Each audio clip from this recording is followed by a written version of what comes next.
Halo semuanya, bersama saya Amara Putra. Di sini saya akan menjelaskan mengenai implementasi manajemen. Sebelum kita lanjut, jangan lupa subscribe ya.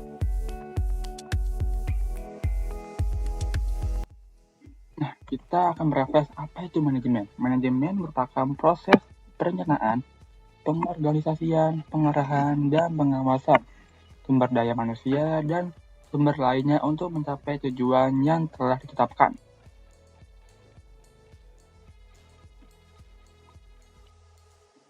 Nah, bidang-bidang manajemen ada 5. Pertama, manajemen produksi yang merupakan kegiatan untuk mengkoordinasikan penggunaan sumber daya seperti alat, sumber daya alam, sumber daya manusia, sumber daya dana secara efektif dan efisien dalam rangka menciptakan atau menambah kegunaan barang atau jasa. Yang kedua, ada manajemen pemasaran yang mencakup kegiatan penyampaian barang atau jasa dari produsen ke konsumen agar efektif dan efisien. Yang ketiga, manajemen keuangan yang berhubungan dengan langkah untuk mendapatkan dana yang dibutuhkan untuk operasional dan bagaimana penggunaan dana serta pengawasannya. Lalu yang keempat ada manajemen personalia, yaitu ilmu dan seni perencanaan, pengorganisasian, dan pengawasan terhadap personalia sehingga efektif dan efisien. Dan yang kelima ada manajemen administrasi, yaitu cara mengajukan informasi mengenai administrasi atau akuntansi sedemikian rupa sehingga dapat membantu manajemen dalam menentukan garis-garis kebiasaan dan operasional perusahaan.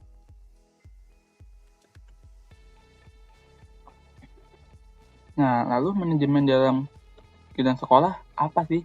Nah, kegiatan pembelajaran di sekolah dapat berjalan dengan lancar karena adanya penerapan fungsi manajemen yang baik. Nah, manajemen sekolah digunakan untuk mengatur agar seluruh potensi sekolah berfungsi secara optimal. Nah, tujuan manajemen sekolah ialah meningkatkan mutu pendidikan di sekolah pada khususnya dan pendidikan nasional pada umumnya. Nah, fungsi-fungsi manajemen sekolah ada perencanaan.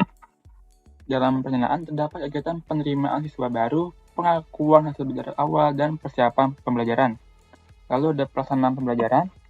Nah, dalam pelaksanaan ini, hal-hal yang perlu diperhatikan ialah pendekatan pembelajaran, metode pembelajaran, tahapan pembelajaran, dan pola pelaksanaan pembelajaran. Lalu ada yang ketiga ialah evaluasi hasil belajar untuk menentukan sejauh mana siswa-siswi dapat mencapai tujuan pembelajaran. Yang perlu dilakukan evaluasi dengan menggunakan berbagai instrumen dan teknik hingga diperoleh sebuah sistem pelaporan. Lalu yang keempat ada evaluasi program yang merupakan proses pengukuran dan penilaian semua program yang berkenaan dengan konteks lingkungan internal, input, proses, output, dan outcome.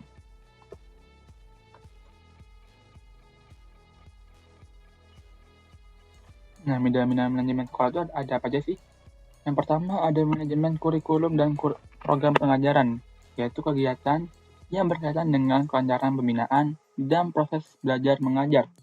Fungsi perencanaan berperan penting nih dalam penyusunan rencana kerja tahunan pada sekolah. Lalu ada manajemen kesiswaan yang berkaitan dengan identifikasi peserta didik agar sekolah dapat memberikan pelayanan terbaik. Nah, dengan manajemen ini akan tertanam rasa cinta siswa dan siswi terhadap sekolah. Lalu ada manajemen sarana dan prasarana pendidikan, di mana pihak sekolah wajib memberikan pelayanan kepada siswa-siswi secara optimal. Dengan terpenuhinya sarana prasarana, kegiatan pembelajaran akan berlangsung efektif dan efisien. Lalu ada manajemen hubungan sekolah dan masyarakat, hubungan masyarakat menjadi salah satu sarana komunikasi antar pihak sekolah dengan orang tua dan masyarakat. Pihak sekolah sebaiknya menjalin hubungan dengan masyarakat secara harmonis untuk membangun kepercayaan publik terhadap sekolah tersebut.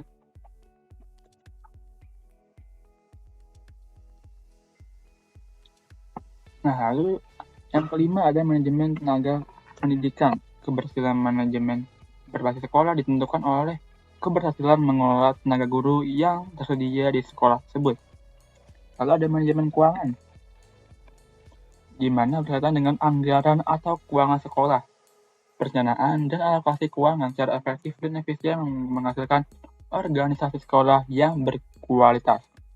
Lalu yang ketujuh ada manajemen layanan khusus yang dapat berupa bimbingan dan penyuluhan dalam rangka mengembangkan potensi diri peserta didik.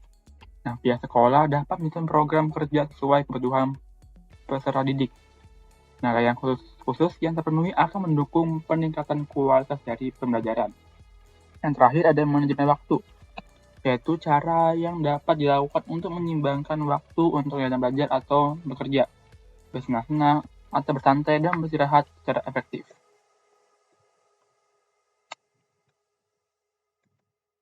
Nah, penerapan fungsi manajemen dalam kegiatan OSIS.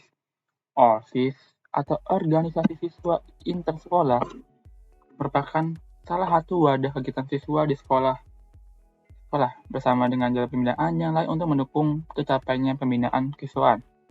Untuk mewujudkan fungsi sebagai wadah kegiatan siswa, OSIS harus bersama-sama dengan jalur yang lain dalam mengadakan latihan pembinaan, eskul atau ekstrakurikuler dan wawasan Wiyata Mandala. Nah, sebagai sebuah organisasi, OSIS memiliki tujuan. Yang pertama, menghimpun ide, pemikiran, bakat, kreativitas, serta minat mahasiswa ke dalam salah satu wadah yang bebas dan berbagai pengaruh negatif dan luar sekolah. Yang kedua, mendorong sikap, jiwa, dan semangat kesatuan dan persatuan di antara mahasiswa sehingga tumbuh kebanggaan untuk mendukung peran sekolah sebagai tempat terselenggaranya proses belajar mengajar. Dan yang ketiga, sebagai tempat dan sarana untuk berkomunikasi, menyampaikan pikiran dan gagasan dalam usaha untuk lebih mematangkan kemampuan berpikir, wawasan, dan pengambilan keputusan. Baik, cukup sekian dari saya. Kurang lebihnya mohon maaf. Dan terima kasih telah menonton video ini ya. See ya.